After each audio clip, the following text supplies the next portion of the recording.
Greetings, everyone, and welcome to this episode of the Higher Ed Geek Podcast, episode number 109, all about appreciative inquiry in higher education. We're talking with Joan MacArthur Blair and Jeannie Cockell, who are consulting partners who are focused all in on that, have wrote two great books on this topic, and just really am glad that we got the time here to talk through everything for the podcast. So definitely check out their work in the show notes. Definitely check out the merch store as the holidays approach. A lot of cool stuff there to grab, and definitely appreciate the support there as always. And with all of that, after this brief message from our sponsor, this is episode number 109, focused on appreciative inquiry in higher education. This episode is sponsored by Degree.me, a one-stop college research tool for students. If you work for a college or university, you'll want to learn all about their ability to connect you with the right students at a budget-friendly price. To find out more, please visit degree.me/HEG. All right, so I am super excited to have both of you on. It's always neat when I have two guests just to get two different perspectives on the same episode, but kind of focusing on one topic that I'm super excited to explore of appreciative inquiry, kind of in the higher ed context. So yeah, we'll get right to it. If we want to just kick us off as we usually do with introductions in your professional journeys of how you got to be where you are today. So we'll start with you, Jeannie, and then go over to Joan. Great. Well, I'm very excited that currently, and for the last 20 years, I've been a private consultant, and most of our clients are higher education institutions. And that was built on years as a math teacher and a chair and a dean in actually a higher education institution before that. So it's a world I love. And this is Joan, and I work with Jeannie. We work together in our business, and for me, education is a vocation. You know, I have been involved in education all my life, and like Jeannie, come to consulting out of 30 plus years in higher education, from faculty to president, and we think appreciative inquiry fits so profoundly within the kind of goals of higher education. So we're really excited to be with you this morning, Dustin. Yeah. Good stuff. So, we'll get into the meat of it here. But before we go any further, just make sure everybody understands, because sometimes it's like that bias of like, oh, well, I know what it is. I'm sure everybody else does. But if you just want to give, we'll go with you on this one, Jeannie, just briefly, if you want to give an explanation of what appreciative inquiry is. Oh, I'd be happy to do that. Basically, appreciative inquiry is a way of looking at the world and using tools to make changes in the world for a positive intent. The appreciative is really to value what is already going on and inquire into that and find out more about what's really valuable that's going on in any situation. And it's also to increase that value through the appreciative stance and the way of inquiring and asking great questions.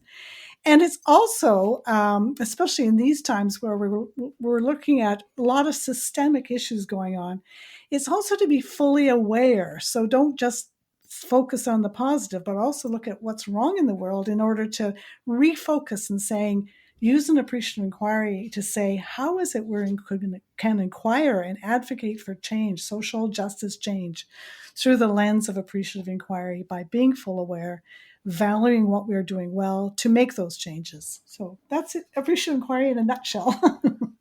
Gotcha. And I think it may come up just as like a shorthand and just sort of like AI, which is like, in my head, it's like, oh, it's like the other AI, not artificial intelligence. But yeah, so I'm sure that maybe that'll be just a shorthand to make sure that people don't get confused, but AI as an appreciative inquiry.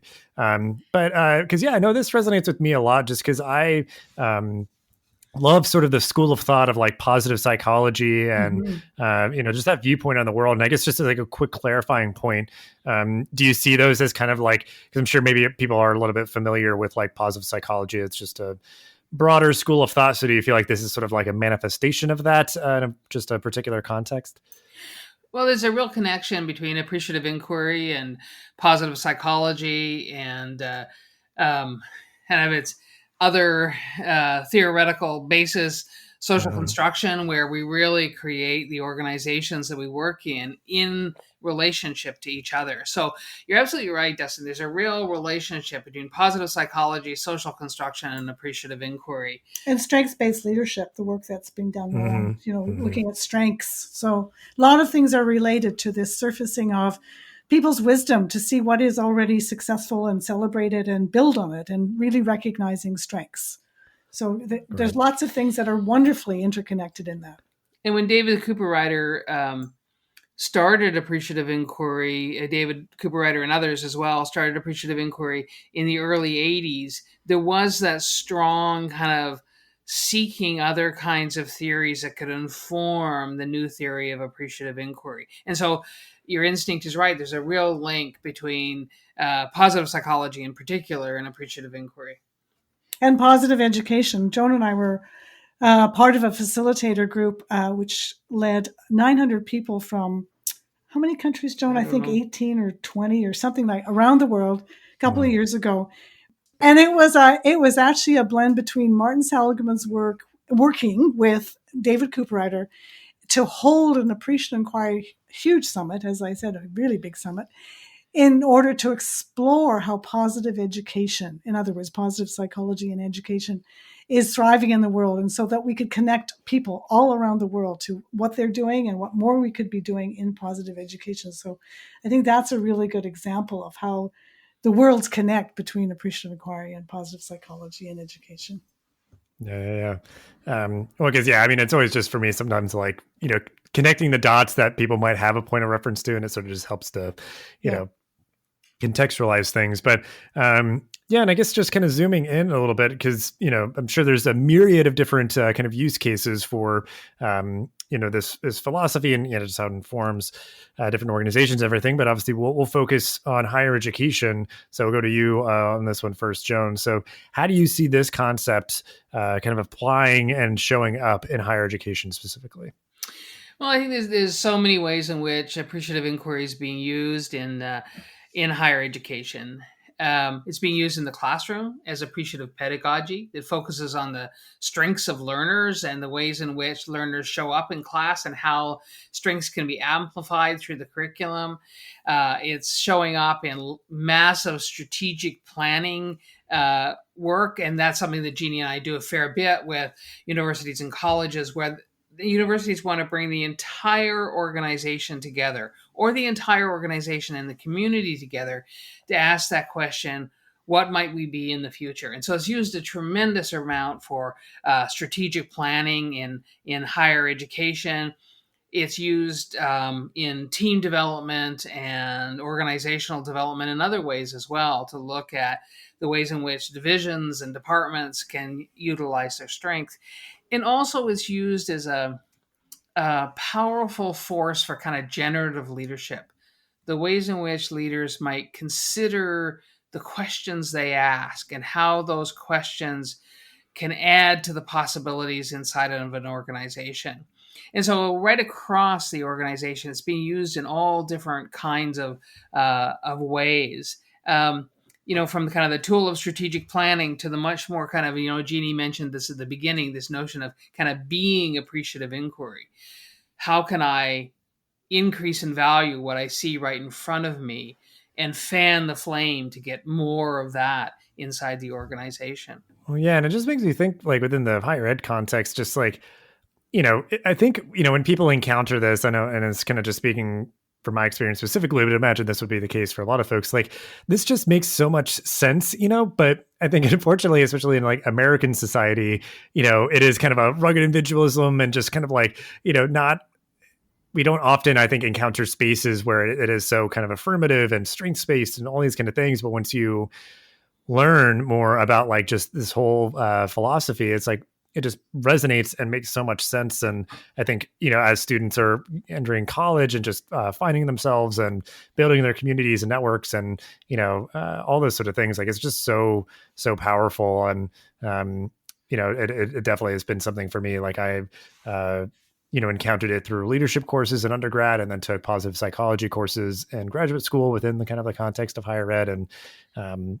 It really does. Just kind of inform daily practice. But then even, like you said, it can kind of like really zoom out and just be like, okay, well, we're going to utilize this mindset and questioning and just sort of framework to also like, strategically plan, maybe like decades into the future for an entire institution that's already existed for hundreds of years, or like it can be either like super micro or super macro. It has applications for sure on kind of either side. Yeah, and also with higher education institutions right now going through all sorts of chaos and, the COVID experience, and then also the notions of diversity, equity, and inclusion. All of those can be really informed by appreciative inquiry. So right now, it's like really rich. And I think that if there was ever a moment for appreciative inquiry in higher education, I think it might be now. Mm-hmm. I think there's some real yearning to kind of unravel exactly what you were talking about kind of that, to look more at the collective ways in which people can support each other, and really kind of begin to answer that quintessential thing that higher education is about. Higher education is about hope. It's about fostering dreams for every learner that comes through the door. And it also should be about fostering hope for the people who work inside it. So I think if there was ever a time where appreciative inquiry can find its home in higher education, it would be now. There's a lot going on that are very complicated conversations. What does it mean to force entire institutions online and then bring them back face to face, and then out they go online again? And in the midst of trying to work really deeply, as Jeannie said, about diversity, equity, and inclusion. And that seems to show up the last few times, especially we've been doing summits with a faculty of whatever, education perhaps, that's one example, where they wanted to go back to their original culture. Well, there's not really going back anymore, but what that the underpinning of that going back to the culture is what's showing up is this diversity and the tensions that it can include. And so people come together to not ignore what's happening, but to use appreciative inquiry to saying, how is it we've got this diversity and difference and we're working together now, and how can we be doing that even better than what we are grounding ourselves in? So it's a complex time in the world, and appreciative inquiry works really well with complex times. And that, in fact, David Cooperrider has just come out with an added rung to the different rungs he talks about in appreciative inquiry, the lowest rung being the easiest, which is the extraordinary, which is kind of where he started out in working with the Cleveland Clinic, right, which is an extraordinary institution. And then the next rung is, well, if you can do it with the extraordinary, how about just with the ordinary, which is a little more challenging, but still it's a wonderful place to be. And then the top, which he's just added based on reading our latest book, which is Building Resilience with Appreciative Inquiry, which he wrote the foreword to. After reading our book, he said there's another rung, and that's the tragic, that's the challenging, that's that. He calls it the tragic. We call it the state of despair in our resilience book. So, appreciative inquiry is always growing. This is just in the recent couple of years. So that's a wonderful world to be in, that everybody can contribute to the growth of appreciative inquiry. Yeah.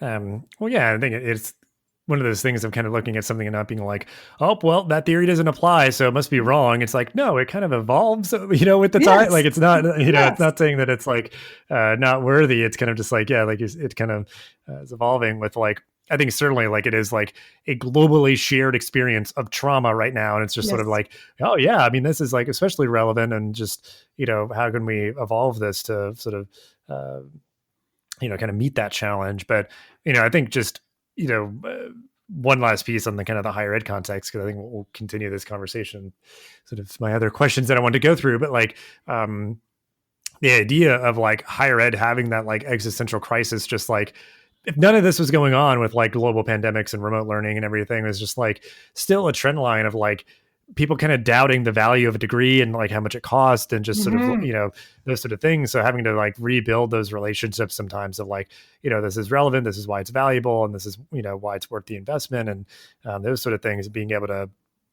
meet with community stakeholders and students and anybody and everybody really, and make sure that there's a really, I don't know, like a strong foundation, because it can obviously like just get into like kind of devolve. And, if you don't kind of have like a strong mindset, like to kind of, manage conversations and like, those sort of things, like it's just going to devolve into like finger pointing of like, well, you keep raising tuition. I was like, well, you keep, blah, blah, blah, blah. Like, it's just going to like, just, you have to kind of, just navigate those with a little bit more of a deft hand, and, appreciative inquiry kind of, works to help with that. So I guess, in this next question, we can kind of take it with a little bit more of like maybe an action focused lens of just, like this, the concept of appreciative inquiry being, really like embodied in a culture, kind of like the day to day, or just, how things actually happen. So I think we've talked a lot about kind of the values and the outcomes and kind of the relevance, but then like, how do you,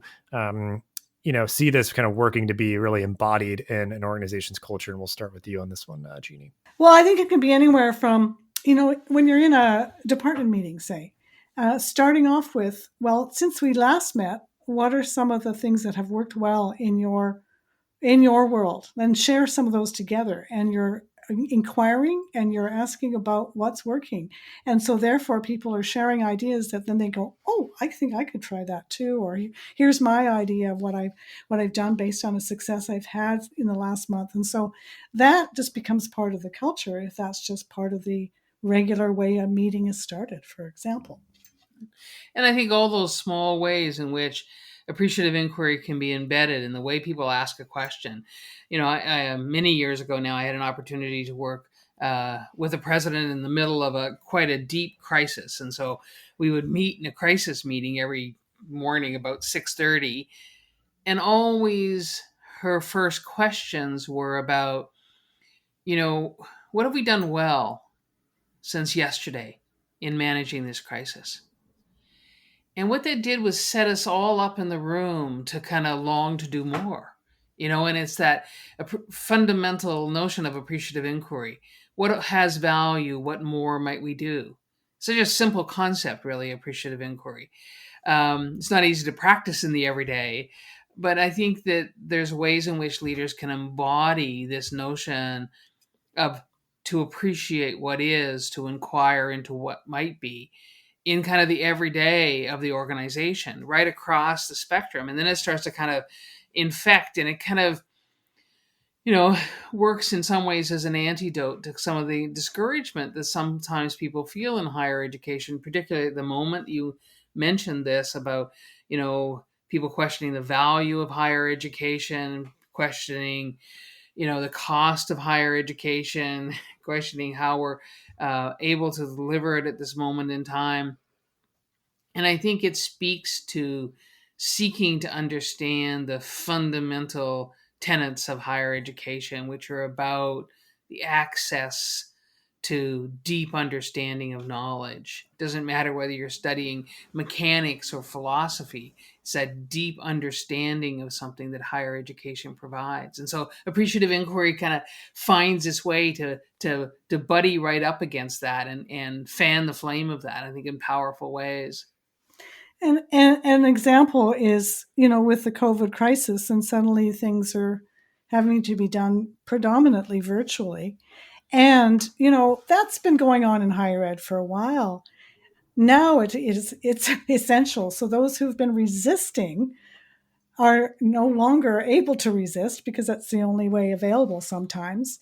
And the opportunity is people starting to see the opportunity that provides. Joan and I have been in that same situation. We've had to redesign some of our coursework and training and so on, because instead of physically traveling to where that would be done, we are now doing it from home. And it's amazing how our participants are saying things like, oh, I only wanted to face-to-face and I was disappointed when I had to do this virtually. And I can't believe how profound this learning is.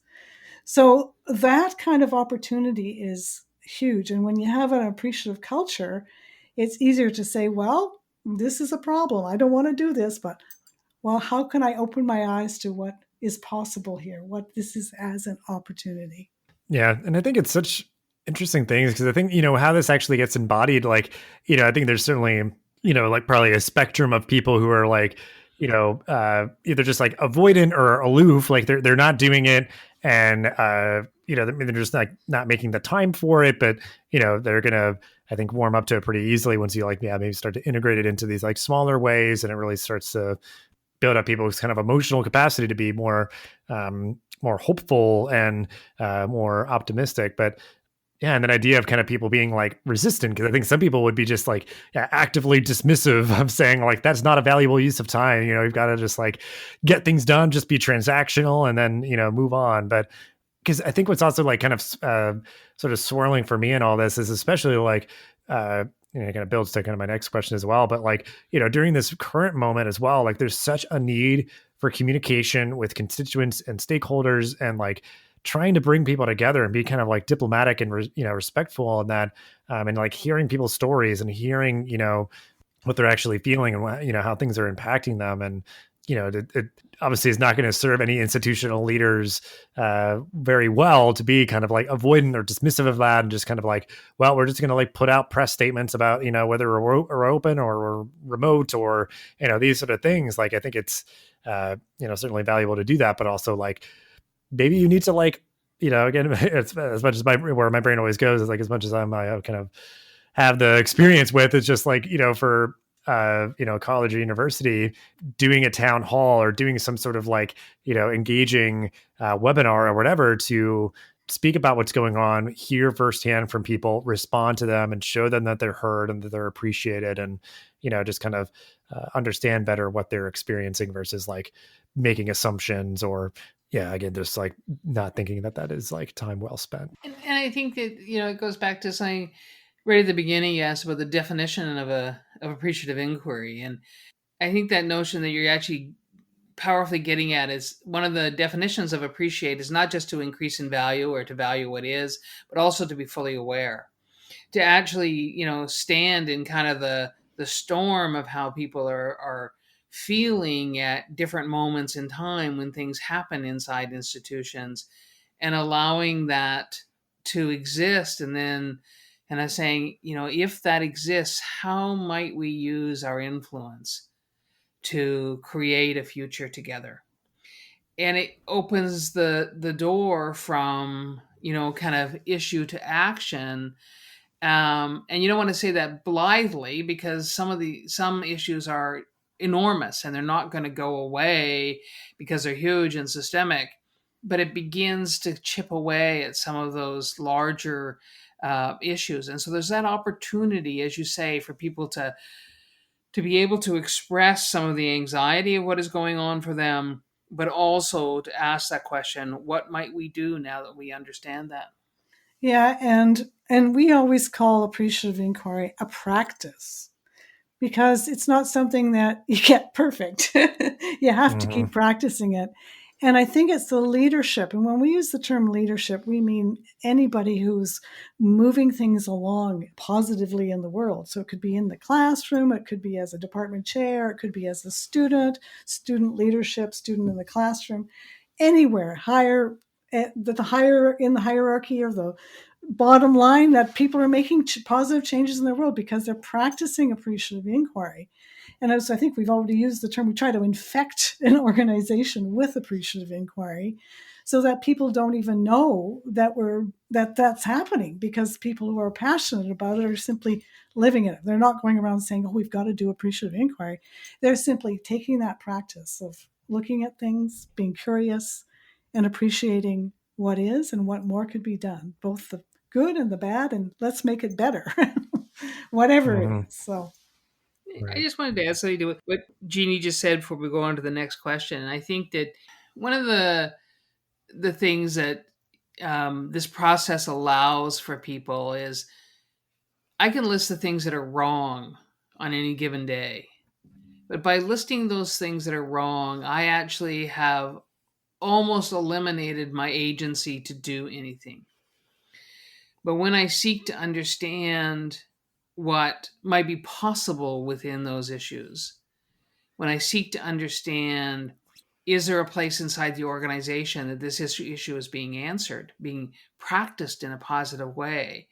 Is there a small thing that I might do? I immediately begin to take back my own agency no matter where I am inside an organization. And that's very powerful for people, because in that agency is hope. And in that agency is understanding there's a possibility for positive change inside an organization. And that notion of agency, when we do, a formal process of appreciative inquiry, no matter how small or big, through the D's, discover, dream, and design, and live the destiny and deliver it. That notion of designing actions is also really key. Appreciative inquiry in that form is a tool to actually make things happen. And people make commitments. They offer things to each other in order to help each other in those actions that are planned to move forward.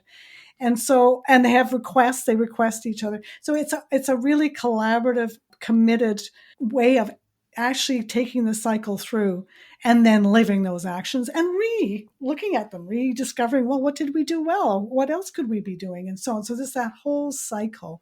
And again, that becomes part of the culture, is to just re-ask and dream and redesign and then continue to deliver. And I'll give you a really practical example. Jeannie and I were working with a large private university in the States doing a really big strategic planning process. And they undertook to include everybody in the organization, and people from the community and alumni and the board of trustees and so on. In the middle of right at the end, almost end of the strategic planning process, the president decided to move on to someplace else. And so they were kind of left with this almost finished strategic plan. And sometimes in organizations, then, the trustees kind of go, okay, should we wait now for a new president? What should we do? The organization said to the trustees, let's ask an appreciative question. From all of these strategies, what might we do to move the organization forward that is powerful as you seek a new president and CEO for the organization? And so it really gets at what Jeannie was saying about the kind of practice of appreciative inquiry. The daily practice of it, the generative question of it, allows you to use things even when something's been derailed that you've been working on for months. So yeah. I mean, all really good stuff. I mean, it just, because I think I'll again try to build this towards the next question, because I feel like this is going to really be another kind of knockout punch here, just to really bring this home for people. Is just what you're saying too, is within these things, it's not trying to ignore or dismiss the problems or the gaps or any of those sort of things. It's just almost kind of appreciating where you are with that and recognizing the opportunities for growth and improvement and those sort of things. So I think and it just so much being a practice and a habit. And I mean, there's so much there of an organization, keeping each other honest and, really celebrating those moments where, good questions were asked, or just really embodying this value. But, and certainly, with all of that being said, of you're not trying to ignore anything that's wrong or anything that's negative, and trying to just really build that capacity towards more optimism and more, just the capacity for change and improvement and everything. I imagine a lot of people hearing this might say okay, that's all sounds great, but things are just very unpredictable right now and disrupted and, all of that. So, I think we've kind of alluded to this quite a bit, and, whatever way that you want to take it, just to emphasize something again, or just, continue to flesh it out. But, what makes this concept especially relevant right now? And we'll start with you, Joan, on this one. Well, I think what makes it particularly relevant right now is a lot of organizations are saying, how does our, in the big scale, how does our strategic planning stand up to this kind of environment at the moment? And what more might we build inside of that? And so I think there are moments to kind of reflect on where an organization was going, and then think about how they can add to that. So then the big scale.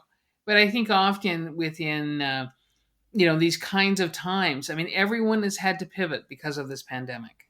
They've had to work from home. Their kids are not necessarily going to school regularly.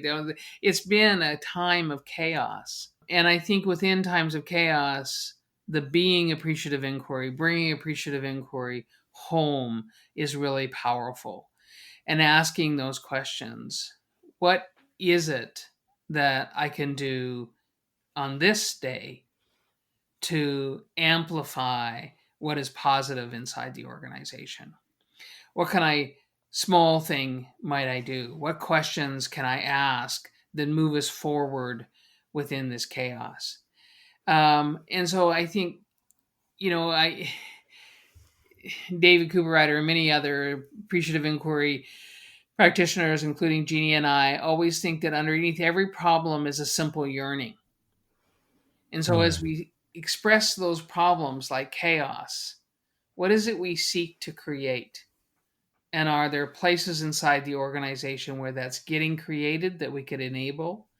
Do we need to begin at the beginning and say, how can we create something positive out of this chaos? And there's been so many positive things, in the most simplest way. Both Jeannie and I are not youngsters, and yet we have fully embraced living and working in an online environment and have learned an enormous amount. And we look at that as an incredible opportunity. So I think the being AI is where I'd say is powerful at the moment within the chaos. What can I appreciate today? What might I be curious about?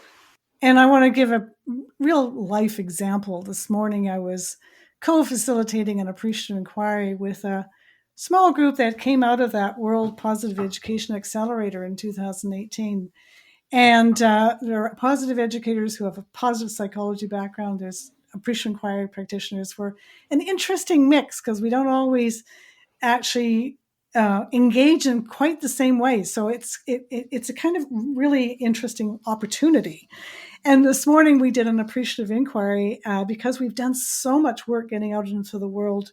Some tips for parents to be resilient through this challenging time. What do they do? Because many of them are having to spend a lot of time actually helping their kids learn online and all that. And so, the main person who has our Zoom link didn't have breakout rooms, and I'm facilitating. I've said, well, I don't see where your thing says, because she made me host, where it says breakout rooms, and I don't see it here. And she realized I've never used breakout rooms. So we all just kind of went with the flow and laughed and went out of one room into the other. I set up one on my own Zoom account so I could get breakout rooms. And next week we're going to do the second part of it, because we only got so far in this first inquiry into investigating this fabulous group on resilience for parents and how well it's been working. And we're going to carry that on next week.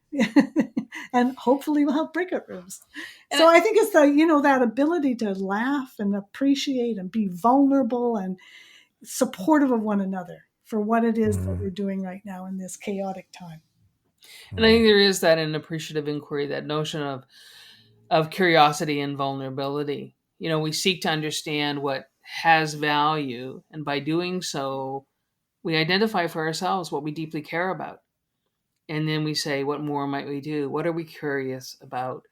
And so I think that this is a time of doing exactly that over and over again every day, as we deal with the ebb and flow of the pandemic, as we deal with being in online environments, as we deal with some of the huge issues in higher education, like the digital divide that have become so apparent, like issues of poverty and socioeconomic issues that are impacting people in ways that were not as visible when they were on campus. And so I think there are those moments where appreciative inquiry kind of lets us reside in grace and begin anew every moment. Yeah. I mean, it just, there's so much, I guess, like swirling around. I think I guess the one thing that, like, through all that of just like, yeah, like it kind of being, amidst all the chaos, like it's especially relevant, like, because I think it's an interesting thing of like, I think that like all the noise and the chaos of what's going on and kind of just like, you have to sit at home and like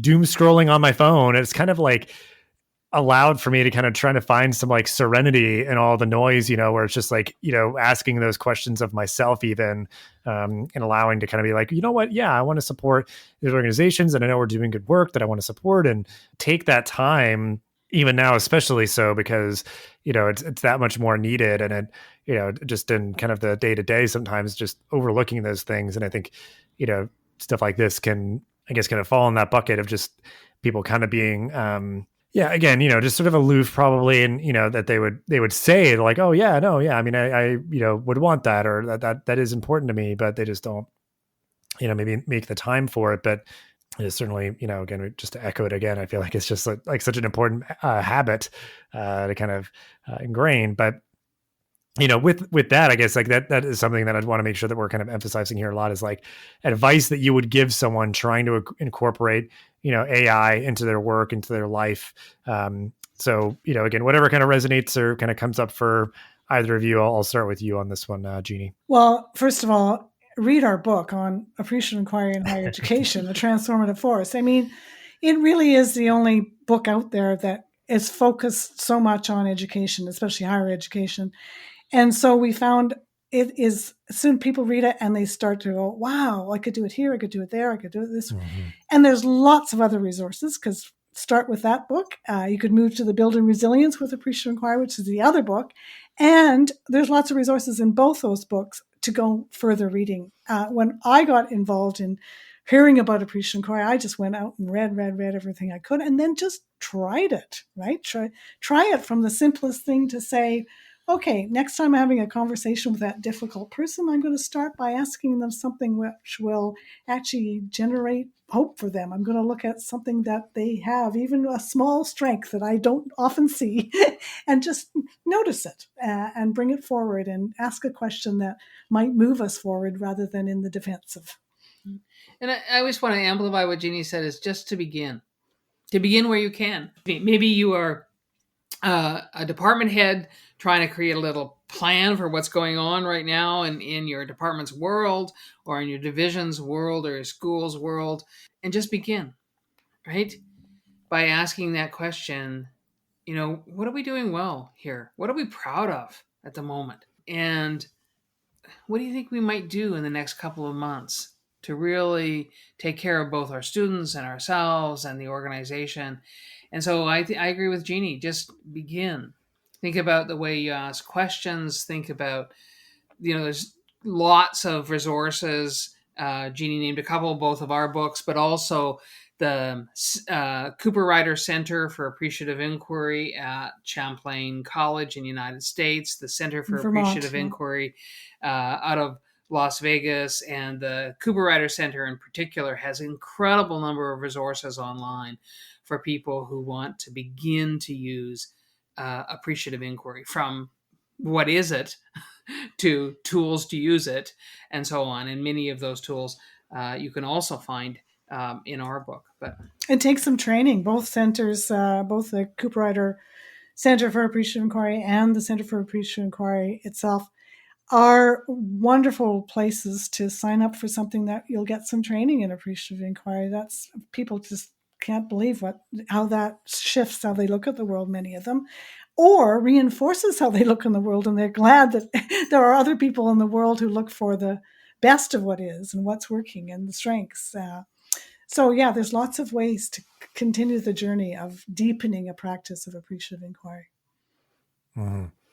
Well, yeah, I mean, I kind of wanted to emphasize, because I feel like it's come up a bit, and you recognize too, like kind of there being more leaders than just like the president of a higher ed institution. It can be, oh, you're the head of a department, you're just like the head of a team, anything like that. Like, I think it's so valuable for that leader to kind of be modeling the way with this sort of, questioning and just sort of framing of things.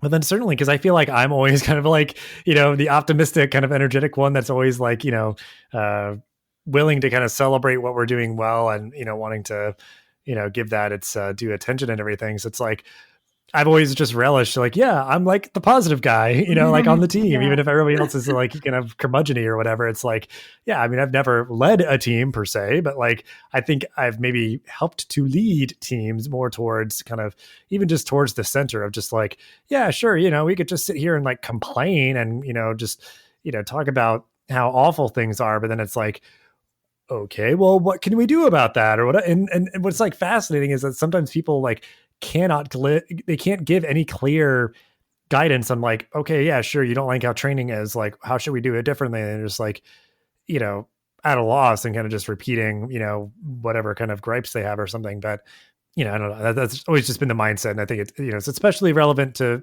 leaders of teams, but absolutely, anybody should feel empowered to, just take up that mantle and kind of, lead the charge. But, and I guess, again, just perfect segue here, but because I want to make sure we gave time to like talk through resources and things, and you already gave, just a treasure trove of good stuff there.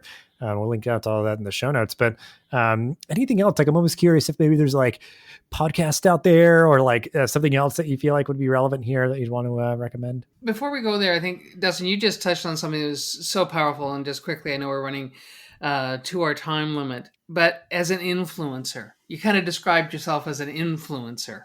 And I think this is a real place for people to practice appreciative inquiry as the influencer in the group, to kind of help people understand that maybe there's a different lens at which they can look through things.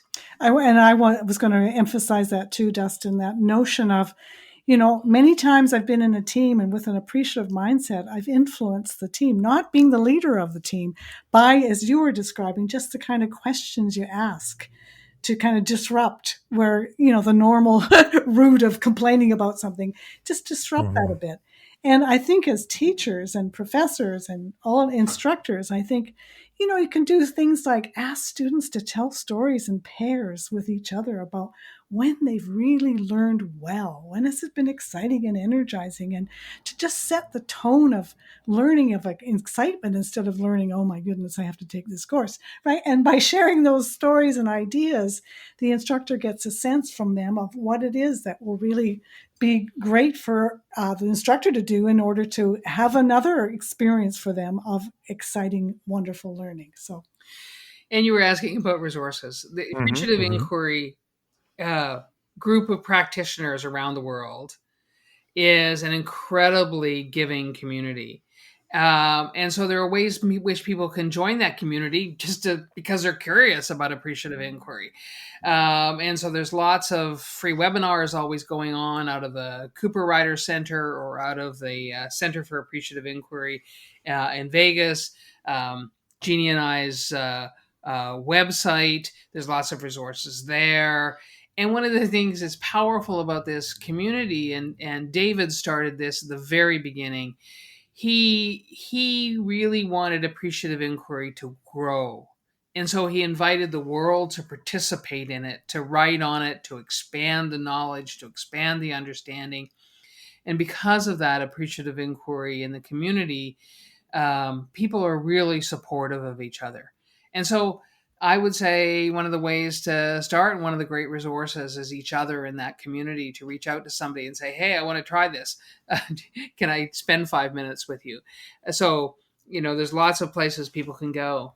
And one of the things that through the Cooper Ryder Center you can find as a resource is the International Journal on Appreciative Inquiry. It's called the AI Practitioner. And Joan and I guest edited the one coming out in November, which is next week, which is going to be exciting. It's the topic. It always has a topic. Oh, actually, no, sometimes there's open journals, but it has the topic of hope in times of despair. This one coming up next week.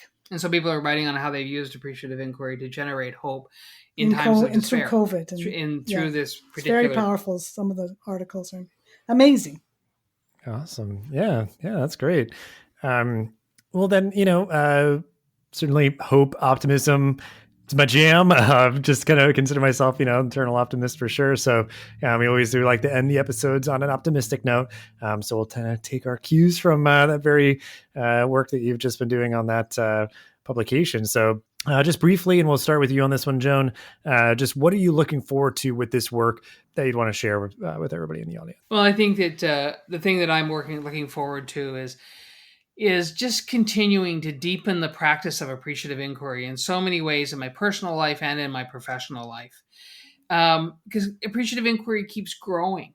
Jeannie and I are working on a lot of work in appreciative inquiry in the times of the tragic, in very complex situations. And there's real growth there where people are suffering and want ways to have conversations around huge and systemic issues. And so I'm really looking forward to that work expanding over time. I'm always looking forward in higher education to hearing the stories of how organizations have used appreciative inquiry to uplift the work that they're doing. And I'll just add on to that, and I'm really looking forward to continuing to work virtually. It's so exciting to connect with people worldwide.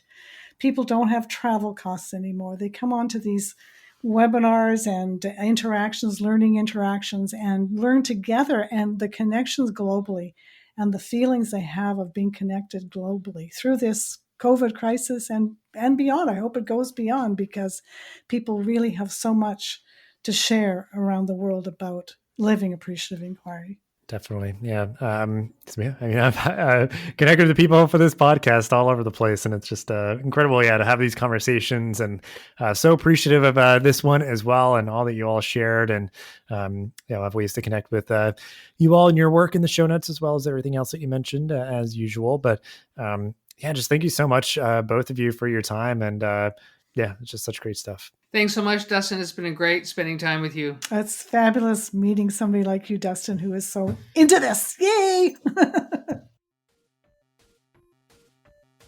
Thanks for listening to this episode of the podcast. Make sure to rate, review, and subscribe so you never miss an episode. Thanks again for listening, and we'll see you in the next episode of the Higher Ed Geek podcast.